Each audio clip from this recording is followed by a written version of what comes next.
So I'd like to talk a little about why this happens. We all know that overindulging during the holidays can cause us to gain weight, but what about other factors that can make this season so unhealthy for us? So the holidays are, a time of joy and a time of, having fun and cooking, but it can also be a lot. It's a lot of running around from event to event. You have access to a lot of good foods that maybe typically you're trying to avoid.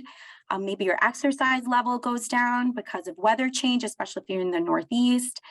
And it can be particularly stressful, even though it's like a joyful time, it can be definitely very stressful, and that can be linked to weight gain.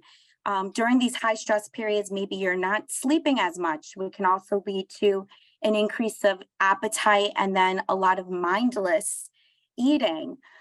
So one of the parts of our medical weight loss program on the Connecticut side is that we have been holding group medical visits over the past year. So we see patients in a group setting, and we just had a group visit last week talking about planning for the holidays.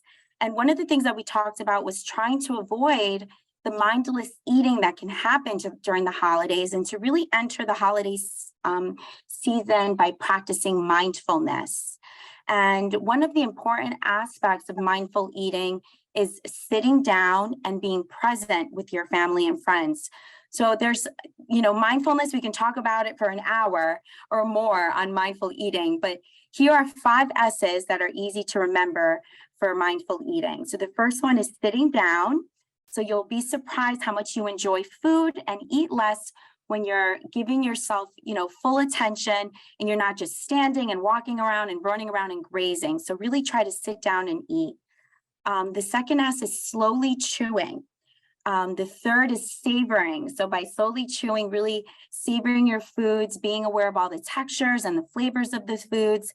The fourth S is simplifying. So for the holidays, I really say, we really recommend portioning out your plate. And I know our dietitians are going to go into this, who are our experts here. What I recommend to patients is formulate your plate where you have more protein and vegetables as the biggest portion of your plate, and then pick smaller portions of your favorite foods and then just eat those last. And typically you might end up getting more full with those, with the protein and vegetables, and you'll end up eating less of maybe those higher calorie or higher sugar or higher fat foods. And the fifth one is smiling, really enjoying the time that you're taking and eating your foods, taking a pause and making a note of how hungry or full you are. And if it's hard for you to do all those 5 S's, just pick one. If it's just sitting down, if it's just slowly chewing, pick one that you're going to focus on during this holiday season and really try and work on that. Something else that I really find helpful is maybe not focusing so much on food, on being the primary focus on the holiday, and using the time to really celebrate with family with other activities. Now, Dr. Costley, you are our triathlete extraordinaire. Do you have any ideas on how to stay active in the cold weather during this holiday time? I do. And the first thing I want to just thank the panelists and thank you for the opportunity for us to talk about this. The holidays are exciting. They are a time to gather together with family and friends. They also can be stressful. And remember, we're entering the time of the year for the next 2 months, the shortest days of the year. So we're dealing with this new onset cold, short days, and it's hard for us to sometimes stay active. One of the things I like to do is to start thinking about goals. So already January 1st is only about 5 weeks away, 6 weeks away, and thinking about what kind of fitness goals or health goals you want to achieve in the coming year that can help set your tone for how you plan to approach these next few weeks. Absolutely. So yes, thank you both for that input. That's excellent. So I kind of wanted to transition and ask our dietitians if they have any advice on the topic. Alyssa, did you have any nutrition advice, or one way is one day of overeating going to make the scale go up the next day? Can you help us shed some light on that? Sure. Thanks, Dr. Lohman. So overeating on one day or one meal is not really going to make you gain weight per se. It's more about trends over time. If you're constantly eating more than you should over time, that's going to cause weight gain. Hinting on what Dr. Ortiz Page was saying about mindful eating, it's really important to kind of plan ahead. in terms of the food intake. So, maybe finding out, what they're serving before you go to a holiday party might be helpful for you to kind of plan your plate ahead of time. Or even when you get there, ask what's being served, or kind of have a plan in your head of what you're going to be eating before you start piling food on your plate. Because having a plan can really help, that mindful eating approach really help control the portion size, eating in moderation, and really help control your intake for that meal. Absolutely. I really think that's so important. Moderation is key. And I had a patient tell me the other day that they don't go hungry to the social gatherings. They try to eat a protein meal or a protein shake before they go, so they're not tempted to overeat. That's wonderful. Thank you. And what about when we're leading a busy social life? We have all these holiday events and gatherings. How do we navigate these cookie swaps and holiday parties? Is there any other tips that you might have for us, Kathryn? Thank you, Dr. Lohman. Yeah, so just also, I think the moderation and mindfulness is just a huge theme here. I think that's so important. It can be a very stressful time. We are a little bit more social this time of year. So I think definitely planning ahead, keeping up with your routine too. So if you had this routine of exercise, if you had this routine of 3 meals a day, no need to, say to yourself, I'm going to hold off on eating breakfast and lunch because I know I have this big dinner ahead. Keep that in your routine, and making sure that our meals are well balanced with the protein and some veggies, and having maybe a protein dense snack before going to a dinner party or a get together. That way you don't arrive hungry.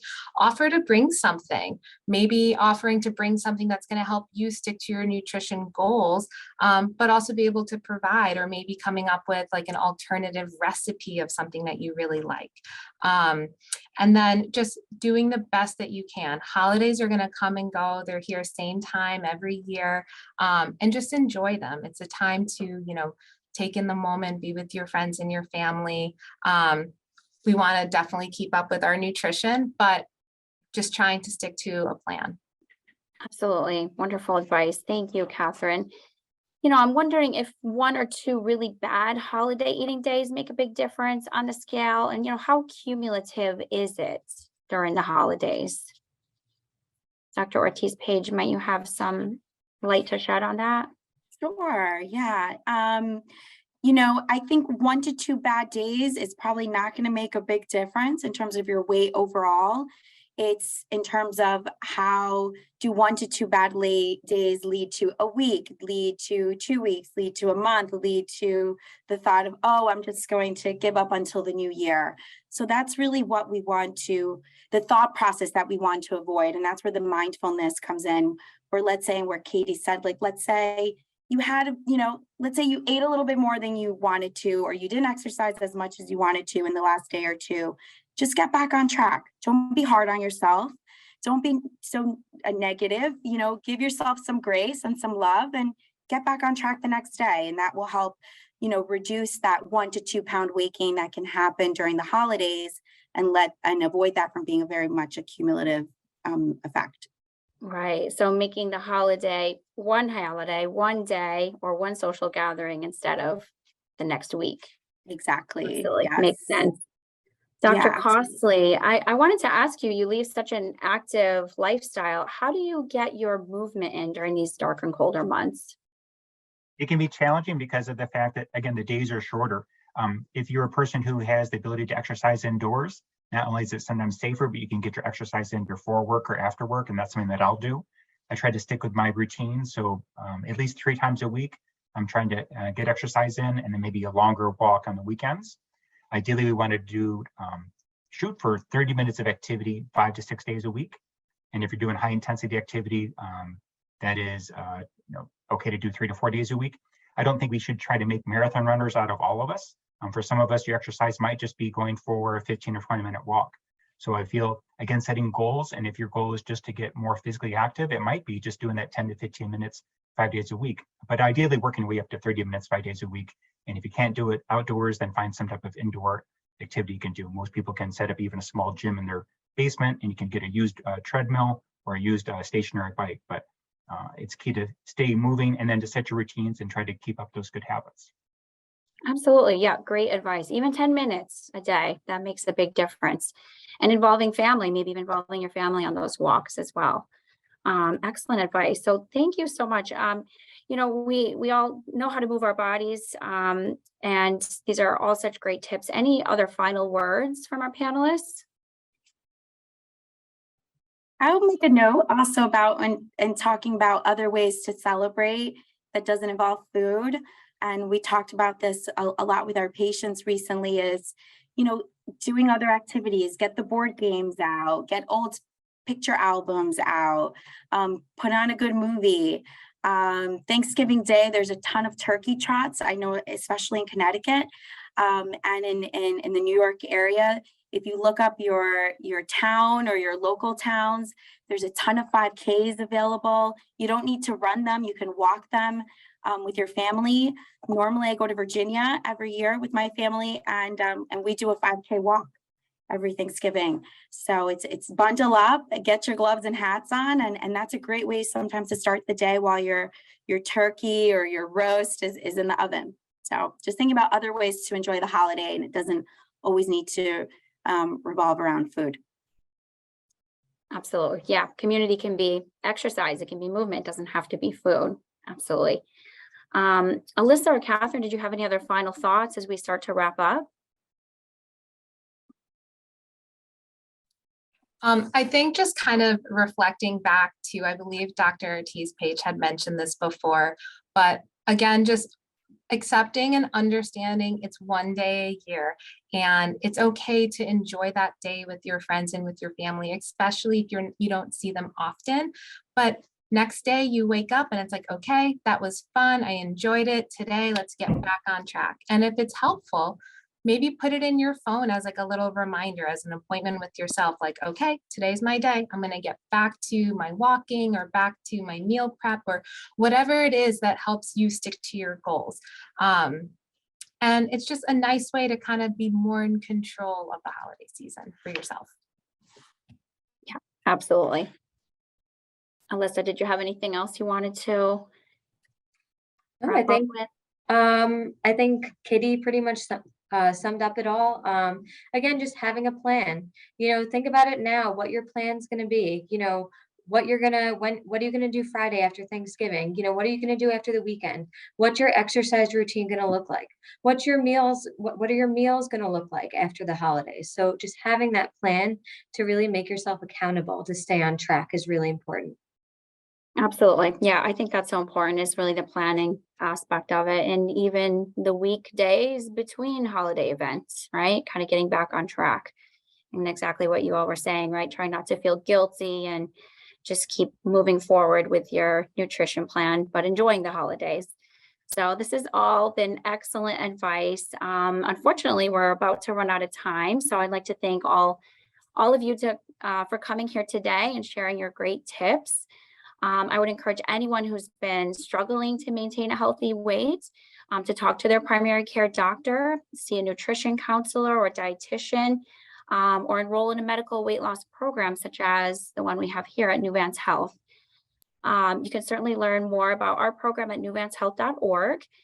And, we're happy to help you. And it's a tough season. It's tough, but we're all going to get through it together. So I wish everyone a happy and healthy holiday season. Thank you.